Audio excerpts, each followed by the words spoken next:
Good morning. Magandang umaga po sa inyo lahat.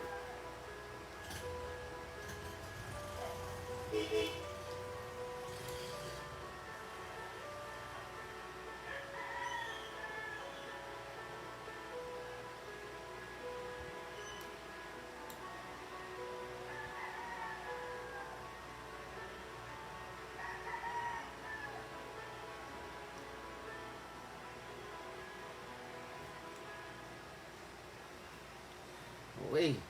Good morning once again. Welcome to Pastor Blue Jeans Unplugged Sunday Morning Devotion. Ngayon po ay December 20. 5 days away from Christmas Day. Maligayang Pasko po sa inyong lahat. Sana po ay merry nga ang ating Pasko. Tuloy pa rin ang Pasko. Ano man ang ating pinagdaraanan, ituloy natin ang Pasko. Ingat lang po sa mga lumalabas sa Divisoria ngayon, talaga namang siksikan.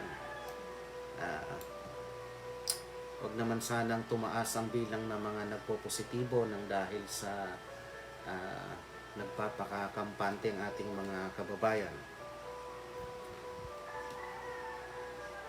Good morning sa inyo lahat. Ay, may kasama na ako. May 3 na akong kasama sa ating pagninilay ngayon. Kay Parikoy, kay IJ, CJ, kay Rodaline from La Union. Maraming salamat po. Good morning sa inyong lahat at maligayang Pasko sa inyong lahat. Ang ating pong pagninilay ngayon ay may pamagat na The Coming of Jesus is sunrise to those who are in the dark. Si Jesus ay yung nabang sunrise, pagsikat ng araw. Ayan. Si Jesus ay inalintulad sa sunrise o yung pagsikat ng araw sa umaga na nagbibigay liwanag dun sa mga taong nasa dilim. Ayan. Ito po ay makikita natin sa Lucas, sa Ebanghelyo ni Lucas, chapter 1, verse 76 to 78. And you, child, will be called the prophet of the highest, for you will go before the face of the Lord to prepare his ways, to give knowledge of salvation to his people by the remission of their sins, through the tender mercy of our God, with which the day spring, right, or the sunrise, or daylight, okay, yung sa ibang translation, through with which the day spring from on high has visited us. Okay, again, and you, child, will be called the prophet of the highest, for you will go before the face of the Lord to prepare his ways, to give knowledge of salvation to his people by the remission of their sins, through the tender mercy of our God, with which the day spring from on high has visited us. Luke chapter 1, 76 to 78 from the New King James Version. Okay, doon muna ulit tayo sa katulad ng lagi nating ginagawa, ating nakagawian. Doon muna tayo sa kwento. The story behind this passage. Okay. Si Zacarias po ay isang priest or saserdote. Siya ay isang priest sapagkat lahat po ng nanggagaling sa angkan ni Aaron, no? The tribe, yung offspring o yung mga kasama, no? Sa bloodline sa angkan ni Aaron ay mga priest. So si Zacarias na asawa ni Elizabeth ay isang priest, at dahil nung panahon na yon ay napakarami nilang mga saserdote, ay binigyan sila ng kanya-kanyang schedule, no, ni King David. So parang lumalabas yung bawat isa sa kanila mayroon lang 1 o 2 beses siguro sa isang taon na nakakapag-minister sa temple. So kaya mahalaga ang araw na yon na sila ay papasok sa templo para mag-offer ng mga sacrifices for the people So habang nag-o-offer sila doon, nag-i-intercede sila, yung mga tao naman sa labas ng templo, doon sa outer court ng templo, ay nananalangin. Kaya mahalaga itong hindi lang basta mahalaga, kundi memorable ito sa mga saserdote, sa mga priest, kasi yun nga, napakarami nila at mayroon lang silang chance na isa o dalawa siguro sa loob ng isang taon para makapag-minister. So talagang memorable. Ngayon, itong si Zacarias medyo kakaiba kasi may konting kurot siguro sa damdamin niya kasi siguro nararanasan niyo yun. Yung bang nananalangin ka para sa ibang tao, pero yung panalangin mo mismo parang hindi tinutugon ni Lord. Napakahirap nun. Ganon ang nararanasan ni Zacarias kasi nagmi-minister siya taon-taon sa mga tao, pero sila mismo ni Elizabeth ay hindi magkaanak. Hindi parang hindi tinutugon ng Lord yung panalangin nila na bigyan sila ng supling, bigyan sila ng anak. So yun yung medyo konting downside on the part of Zacarias. He was praying for the people of Israel. He was ministering in the temple, but he himself, it seems, his prayer is not heard by God. Kaya nung dumating yung announcement na ni-reveal sa kanya ng Lord na mabubuntis si Elizabeth, hindi kaagad siya naniwala. Isa pa ulit na dilema na naranasan ni Zacarias. Mayroon siyang pananampalataya sa Diyos, nananalangin siya para sa mga tao, pero nung dumating na yung kasagutan sa kanyang mga panalangin, siya mismo hindi makapaniwala. Siguro ganun ang magandang interpretasyon, hindi dahil sa nag-doubt siya, kundi dahil siguro yung initial reaction niya ay parang hindi siya makapaniwala na sinagot na finally yung kanilang desire, yung kanilang prayer na magkaroon ng anak. So as a chastisement, bilang parusa dun sa seemingly, hindi natin alam kasi, pero mas maganda siguro sa ganung linya nating tingnan. So dahil dun sa kanyang initial reaction na parang nag-doubt siya, parang hindi siya makapaniwala agad-agad na magkakaanak na sila, ang binigay sa kanyang kaparusahan ay hindi siya nakapagsalita. He cannot speak. Naging mute siya, naging pipis siya, hanggang sa panahon na mailuwal yung kanyang anak na si John the Baptist niya. So Elizabeth po, ito po yung dinalo ni Maria. Parang pinsan ni Maria ito. Nung natanggap ni Maria ang announcement na siya ay mabubuntis, after noong announcement na yon, pinuntahan niya sa Elizabeth. Okay, so alam na natin yung narrative noon na nandun siya for about 6 months yata. Alam natin yung Magnificat, yung song na create ni Mary nung sila ay nagkita. Okay, so Magnificat. So ayun, si Elizabeth yon, asawa ni Zacarias. At yung pinagbubuntis niya, si John the Baptist. So ibig sabihin, si John the Baptist at si Jesus ay magkamag-anak. Kasi magkamag-anak yung kanilang mga magulang, yung kanilang mga nanay, si Mary at si Elizabeth. So yun po yung kwento dito. Ngayon, nung ipinanganak na si John the Baptist, at iniisip ng mga kamag-anak nila na nakapaligid doon kay Elizabeth, kung ano ipapangalan, iginiit ni Zacarias. Dito pinatunayan niya yung kanyang pagsunod sa Diyos. Kasi ibinigay na ng Diyos sa kanya yung magiging pangalan ng kanyang anak nung bago siya napipi, nung in-announce sa kanya na mabubuntis si Elizabeth. So isinulat niya sa kapirasong papel at ibinigay niya kasi hindi pa siya makapagsalita. And then, yun na nga, bilang pagtupad din ng Diyos sa kanyang sinabi, he was able to speak after the birth of his son. At ito na nga po yung part ng kanyang speech na parang hymn. Ang tawag dito ng mga, dahil dun sa Latin Vulgate na translation ng Biblia, tinawag ito na Benedictus. Parang kahapon yata yun sa Message of the Day. Dun ko pinaliwanag ko ano yung Benedictus. Okay? Or Blessed be sa Latin Vulgate na translation ng Biblia. So, Yun po ang kwento sa likod nitong ating message of the day ngayon sa ating Sunday morning devotion.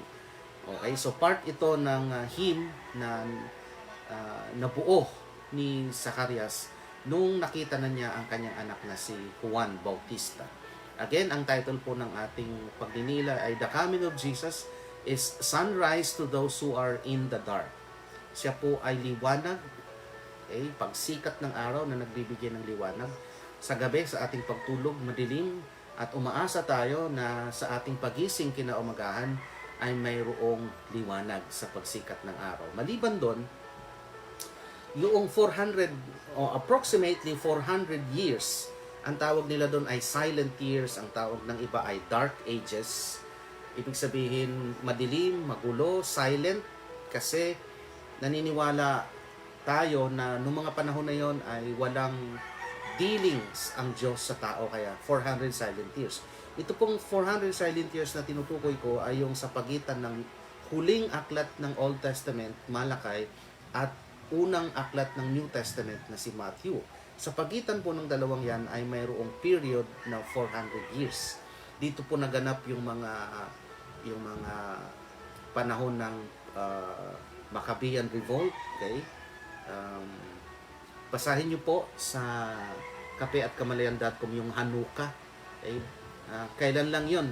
Siguro mga 2 or 3 days ago. Kasi 18, from December 10 to December 18, Hanukkah. Doon po rededication of the temple. Doon may mababasa po kayo tungkol sa Maccabean Revolt. Nandun din yung pamumuno ni Alexander the Great at nung nahati yung kanyang kaharian, and so on and so forth. Mayaman sa kasaysayan yung 400 silent years na yon, 400 years sa pagitan ni Malakay at ni Matthew. So dark ages, madilim.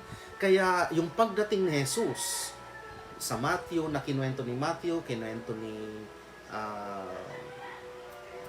Lucas, yun po ay liwanag na dala-dala ni Kristo para sa mga tao na naghintay ng napakahabang panahon sa katuparan ng prophecy sa Old Testament na may darating na Messiah.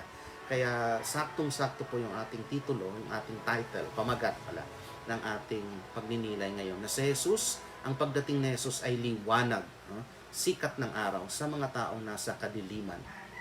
So dito po ay pinredict ni Zacarias yung task, yung success, at ni John the Baptist, pati na rin yung dignity ni John the Baptist, at na-prophesy din, no? Yung palang Benedictus ay hindi siya basta hymn lang, kundi prophecy. Okay? Prophecy siya. So, dun sa prophecy na yon na sinabi ni Zacarias ay parang na-predict niya yung dignity, task, at success ni John the Baptist. Nandoon din yung subject ng kanyang preaching, kasi nag-preach si John the Baptist. Ang kanyang subject ng kanyang preaching ay to prepare the way for Jesus Christ. So, siya yung naghanda para sa daan ng pagdating, ni Jesus. At ang description ni Zacarias sa kanyang anak ay he will be the prophet of the Most High. Ibig sabihin nun, siya ay propeta na inappoint ng Diyos to prepare the way for the coming of the Messiah. Para yung mga tao ay mayroong maihanda ang mga tao at maturuan, magkaroon ng kaalaman kung anong tipo ng Messiah ang darating. So may knowledge sila of the way of salvation. Okay? Dahil dun sa ministeryo ni John the Baptist. So yung salvation na yon ay mau-obtain lamang sa pamamagitan ng remission of sins. Ang remission of sins po ay parang redemption, pagtubos. No po. Hindi basta-basta matatanggap ng tao yung salvation na yon kung walang pagtubos, kung walang paglilinis sa mga naging kasalanan natin. At mababasa din natin yan sa ibang mga books sa New Testament na ang kabayaran ng kamatayan ay ang kabayaran ng kasalanan ay kamatayan, sa Romans chapter 6 verse 23. For the wages of sin is death, but the gift of God is eternal life through Christ Jesus our Lord. So, may salvation tayo, pero hindi natin yan basta-basta matatanggap kung walang paglilinis ng ating mga kasalanan. repentance and forgiveness na dapat gawin ng mga tao para makamtan yung salvation na yun na sinasabi ni Zacarias sa pamamagitan ni Jesus na siyang nag-offer ng kanyang sarili after ng Christmas. Papahinga lang tayo ng mga ilang buwan, 2 o 3, i-commemorate na naman natin yung the ultimate sacrifice ng buhay ni Kristo sa Holy Week, di po ba? Okay. So, matatanggap natin yung remission of sin na yun, yung salvation na yun, kapag nagrepent ang tao at humingi ng kapatawaran sa Diyos na tiyak namang ibibigay ng Lord. Yung forgiveness ay tiyak yun. Sigurado yun na ibibigay sa atin ng Lord. Okay? Bago niya maramdaman actually yun yung way para maramdaman natin yung kindness, yung grace at mercy ng Panginoon. So, yung day spring or sunrise na ipaliwanag ko na po, inihalin tulad sa day spring or sunrise yung pagdating ni Kristo. So, si John the Baptist, hindi lang niya pinuri o inilagay sa pedestal yung kanyang anak, kundi mahigit pa doon ay binigyan niya ng honor, karangalan, ang pagdating ng Messiah na siyang nagbibigay. So, yung ng liwanag. At ang liwanag na yon ay mas naipaliwanag pa sa atin sa pamamagitan ng Ebanghelyo, ng Gospel na nasulat sa New Testament. Kasi na-record doon yung lahat ng ginawa ni Jesus, yung kanyang ministeryo, lahat ng ginawa niya para sa tao, hanggang sa kanyang kamatayan at muling pagkabuhay. So, yung pong liwanag na ito ay sumisikat, nagliliwanag. Ang ilaw na ito ay nagliliwanag sa ating lahat. So, sa pamamagitan ng mercy ng Lord, through the mercies of God, a sunrise has come. Through the mercies of God, sunrise has come to give light to us who are in darkness and in the shadow of death. So, isang magandang mensahe ito para sa ating lahat sa pagse-celebrate natin. Ang susunod nating Sunday morning devotion ay after na ng Pasko.